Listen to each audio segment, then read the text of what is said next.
No, I'm not going to be long. I have about 30 minutes to talk to you about. Jeannie asked me if I would come in and talk a little bit about kind of the economy and the effects that it's having on our industry, where the opportunities are in our industry going forward, and maybe some of the changes that are going on that we're all going to have to be aware of as we kind of transform with the new technology that's out there.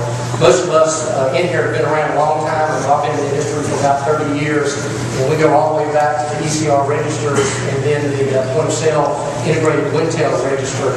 And now we're right on that point where we're starting to move and maybe make a change into m-commerce and cloud computing. And how is that going to have an effect on us in this industry, both VARs and distributors? And that's a little bit about what I want to talk about today, at least our view of it anyway, and a little bit of the view of some of the consultants that we've read a lot of their reports on. Before I get started, I did want to say thank you. I know that everybody here has a choice on who you want to buy your products from, and you have a lot of options out there in the industry, and we appreciate it every day that you make a choice to buy from us. I would ask you that if there's any ScanSource employee in here and you get us aside, if you have anything that you think that we can do better, please tell us that, because we're always trying to improve. We're always trying to take our dollars and invest them where you want us to invest them so that we can support you and make the value that you provide to your end user more valuable so you can charge more money for it. So we do appreciate it.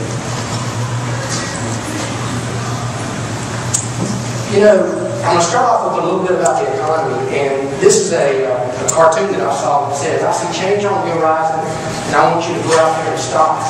And that's some of the feeling that I feel a lot of times with the press, that when it comes to the economy. I think that they do a lot better and sell a lot more magazines when you have doom and gloom on the horizon, and you know, the depression is right around the corner, and the world is getting ready to end. And I'll tell you, if you go all the way back to Q1 of 2009, maybe right there at the end of 2008, I might even have felt that a little bit myself, because everything just kind of stopped there for a second. I know a lot of y'all felt that too. But it really didn't last. The statistics show that it did not last as long as the press is dragging it out. In fact, if you take a look at a lot of the U.S. economic indicators that are out there, most of them are positive and have been positive for quite some time. Industrial production up 1%, growing at an 8% annual rate. Manufacturing output up 0.9%, growing at 8.4%. Production of high-tech technology up 1.7% in May, growing at a 24.4% rate, which is huge inside of our industry. And because of that, a lot of y'all have felt a little bit of the pain of supply chain shortages caused by the components that go in high-tech products. And we're not out of that yet. We have made a lot of progress from that. But when we talk to a lot of manufacturers, what they're telling us is that the component manufacturers shut down some of their lines, especially in Asia, and they have not started back all of their lines. And so they're running at like 100%, 110% capacity, which is very profitable for them. And they don't really believe, they want to see and make sure that this growth really is sustainable before they start cranking up those lines. And that's a little pressure that we've been feeling here in the United States on a lot of our products. But still, this area is growing dramatically. And the bottom one, index of U.S. leading indicators, which is kind of a basket of indicators, has been growing at 2.9% in June. And it has been either growing or at the same for the last 14 months. Which is a huge statement about the underlying growth of the economy. Now, it's not back where it was, but we're not at the end of the world either. And I think that y'all are feeling that, and we're feeling some of that, you know, that things are getting better, and I think that we've got a good road ahead of us if we continue on down this path. Even Warren Buffett, the sage of Omaha, he was asked by CNBC, that said, if you could have one single statistic that told you what was going on in the economy, what would that be? If you were on an island, what one fact would you want to know? And he said, what I'd like to know is what the freight car loadings are, and that will tell me what's going on inside of the economy.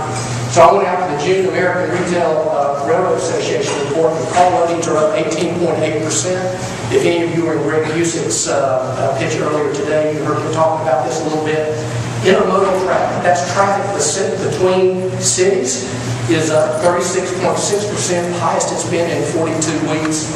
And the container volumes, containers that are coming into the United States, is the 6th highest than it's been since 2007. So all of the statistics and all the facts are telling us that the economy is doing okay, and in your gut feel you feel like it's going okay, but you still see every night when you watch the news, you see, doom and gloom and doom and gloom. And I think it's mainly because of these two items. The first one is unemployment, which is now running at about 9%. That's about full employment runs at about 5.5 to 6%. So we're about 3 to 3.5% over what would be considered full employment here in the United States. And the White House projects that in 2011 it's only going to be down to about 9%. That's what the consumers feel. And I think that that's what makes the media focus on this so much, and that is very painful. But I think, as most of y'all in here know, that unemployment or employment, whether it's unemployment or employment, is a lagging indicator, meaning it follows the economy. Unemployment or employment will be high even though the economy is turning down, just like unemployment will be high just as the economy is turning around, because it's a lagging indicator. You tie that with the national debt right now at $1.4 trillion. We just got this from the Commerce Department. And 41% of every dollar the government spends is being borrowed right now. And these are the things that the media is focused on, and why you're seeing so much negative press out there about what's going on. And you would think that that would have a downward pressure on consumer spending, which directly impacts us, right? Well, up here in the upper left-hand corner is a chart of total U.S. food and retail sales. This is from the Commerce Department also. And you can see in December of 2008, that was the low point.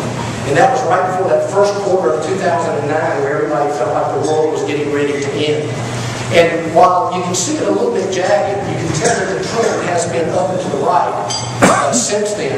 And you can see that the April to June numbers, which are not on this chart, were up 6.8%, and June itself was up 3.3%. So even though all that negative gloom and doom is out there by the media, the consumers are still going back and opening up their wallets and starting to spend. The interesting thing, though, for us that's mainly focused on retail is this bottom chart. And this is a chart of U.S. online sales, and you can see through 2003 through 2009, including through 2010, including 2009, online sales have been growing, so they did not take a dip when the economy took that dip. And Forrester Research says about 8% of all U.S. sales are going to be going through the web by 2014. So what does that tell us, all of us in the room that have spent the last 30 years making the majority of our earnings off of the point-of-sale terminal or point-of-service terminals inside of the store? That's pretty scary to me. That's pretty scary to me, because my background, I came off of mainly getting our earnings, even before I came to ScanSource, off of just the point-of-sale terminal and everything that was out at the checkout stand. So let's take a look at how those economic trends are affecting the POS trends, and maybe where there's some opportunities for us as we go forward. This is out of the RSPA 2010 study. Probably a lot of people have already read that. If you haven't, you should. It's a great study. They've been doing it for quite a few years.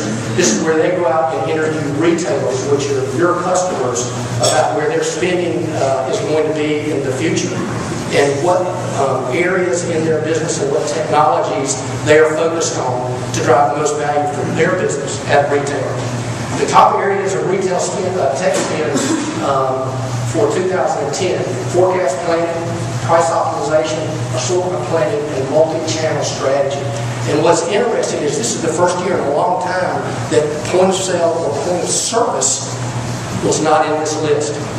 And I believe that's mainly because of the downside cycle that we're in from a point-of-sale point of view. Greg Busick talked about that in his picture earlier today. And as he said, he thinks that's going to be a depressed area of technology spend for most retailers in the near future, especially probably for another year or two.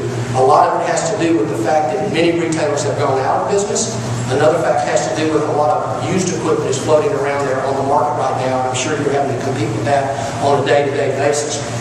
But I would also add to you that I don't think the ROI on point-of-sale systems is what they were in the past.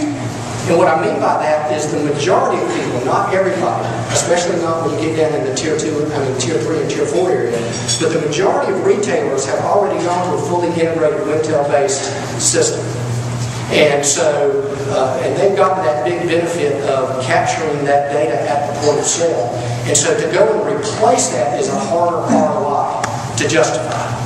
And so it makes it harder for people to just go in and rip and replace. And Greg talked about that earlier today also when he was saying that the average age of a point of sale system has increased by 1.5 years just in the last year and a half.